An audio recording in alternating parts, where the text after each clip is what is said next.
So, taking center stage here on Wind Tunnel now, I guess you could say it's a time for the champ to strut his stuff. Will Power captures his second NTT IndyCar championship, and he joins me now. Will, first of all, congratulations. Second of all, has it sunk in? I guess when I woke up about 5 minutes ago, um, I did reflect a bit and go, felt pretty good about it. I did, it was a very stressful weekend, and then I was pretty tired yesterday. But yeah, an amazing year, from the whole team. Whole team did. I can't I can't emphasize how much the group that I had on my car played a part in this, and the positivity and the right perspective and attitude, and it really made a difference.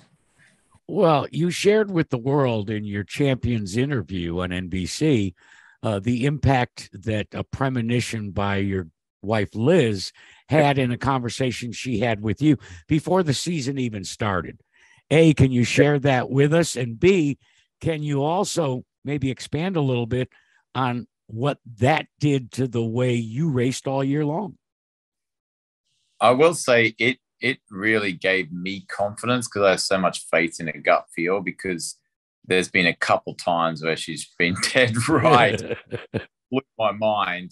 She made me at one point get out of a contract. I didn't even have a ride in '09 because she said, well, Penske or Ganassi could call. I'm like, that's insane.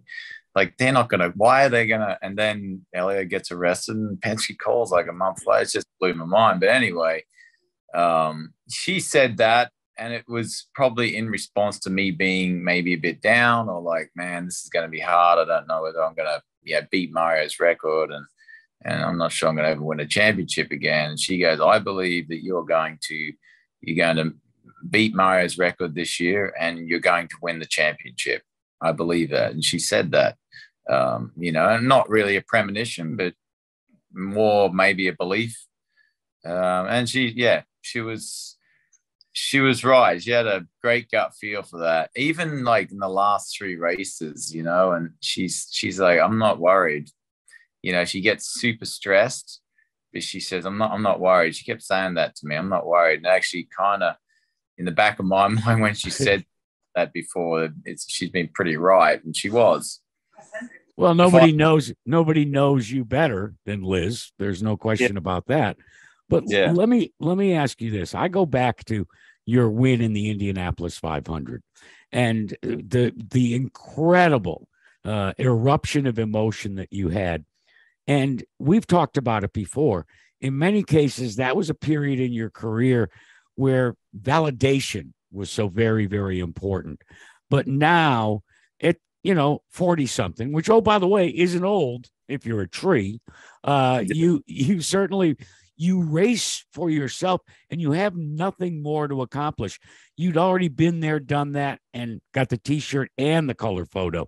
So how did this transformation mentally for Will Power start to unfold to where you raced for Will Power, you raced for your team?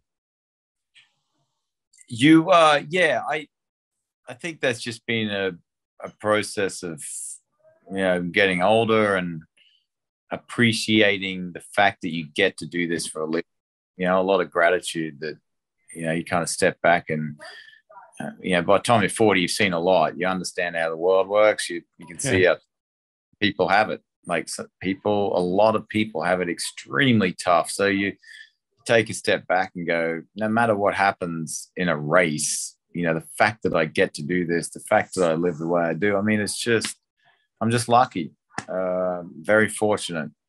So I think that perspective certainly takes a lot of selfishness out of it, and I guess some pressure as well, and you're just happy to be there and be doing it, and you love the craft of racing. You enjoy it. And I have to say, it was way more about the journey this year than the destination. Like when I crossed the line, it was just, I really enjoyed that journey, and it was done with a great group of guys, and really felt, I honestly, truly wanted to do it more for them than me.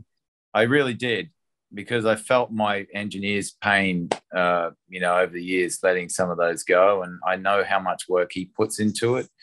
It was, him and Robbie Atkinson, who's a data engineer guy, Dave Faustino, my engineer, but he's been with me since I was 7. So great journey with him. And I truly wanted to do it for that and the group on my car, real group of positive guys. And, I owed it to them to give it my all, and not make a mistake and just, put my head down and do the job. And that's what happened. I'm not trying to sound like Dr. Phil here in any way, shape, or form, but listening to you recount what this championship means to you, when you started your career, you weren't a family man. Now you have a great family. And I wonder if along the way at age 40, it dawned on you that as much as I have that core, that family at home, I also, Faustina and everybody else that's been supporting you, they're equally important as family. So it was easier for you to do it for someone else than it was to validate any more about you as an individual. Yeah, potentially. And, you talk about family. I mean, I regard the whole IndyCar paddock as family. I've been around 17 years now, and I absolutely love it. And I can't say that I dislike any drivers in the field. I really like them all and consider them all friends. No matter what happens on the track, because we're all fighting fiercely. We all get mad at each other at times, but it's a great fraternity. It really is. The whole motorsport community is, really all have each other's backs at the end of the day. We all share this amazing passion for this sport. And, whether it's IndyCar, NASCAR, Formula One, V8 Supercar, I guess social media has connected everyone a lot more these days, but you can just see, the interactions amongst everyone and the congratulations when someone, wins a major event in motorsport. It's a great community. It really is. Can you share with me some of the social media based congratulations that came outside the IndyCar circle when you captured this second championship? I mean, a bunch of guys that I raced in British Formula 3, a bunch of supercar guys, Mark Webber obviously helped me along the way. From all sides, which I know a lot of people. Know a lot of people in the karting fraternity. So, a lot of friends, good friends in there. What about your family? Your brother, we've always been entertained when he's been on site. And in many ways, maybe personality-wise, he's a little, I guess it's safe to say, more gregarious and outgoing than the willpower that the average IndyCar fan knows. So what was your family's reaction when you finally, took the title? I think, they were all watching extreme. Like my dad's never called me multiple times over a weekend. As we went along this year, he would call more and more, like each day. Normally he'd just call after the weekend, after the race. But he just called me every day. You're like, how's it going? They're all pretty engrossed in this one. Even my cousins over there, sending me messages. So, I think they're all happy to see me get a second one, because they know I've been at it a long time. I'm quite a bit older now since the 2014 championship. So, they were all watching, waiting, and probably pretty nervous, honestly, the way that last race went. How nervous were you? I just had my head down. I had to dig deep. I'll tell you that. And that was from the outset. As soon as I took off, I'm like, I'm leaving nothing on the table. I know Newgarden's going to be there. He had better tires than me, and he's one of the best in the series. I know he's going to be up there at the end.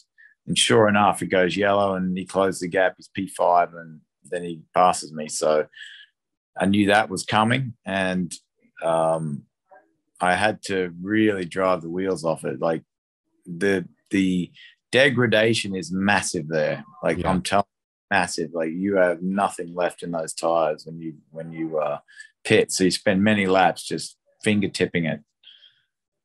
So, Will, now that you're, the winner of the 2022 NTT IndyCar Championship, now that your wife's premonition or prediction has come full circle and you are the champion, what does the Power family plan to do, even privately or just within your own family, to celebrate this great accomplishment?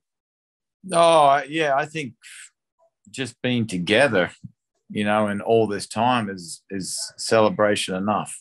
Enjoying each other's company. I mean, we do everything together, the whole group, including the mother-in-law. She's there, come along which is good. I mean, she's got a very close relationship with with Bo. So, we will go on a nice vacation in this off season, but pretty tight knit family.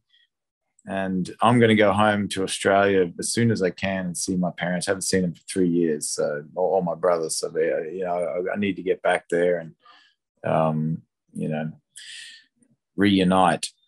One of the great things, and then this will be like my last question.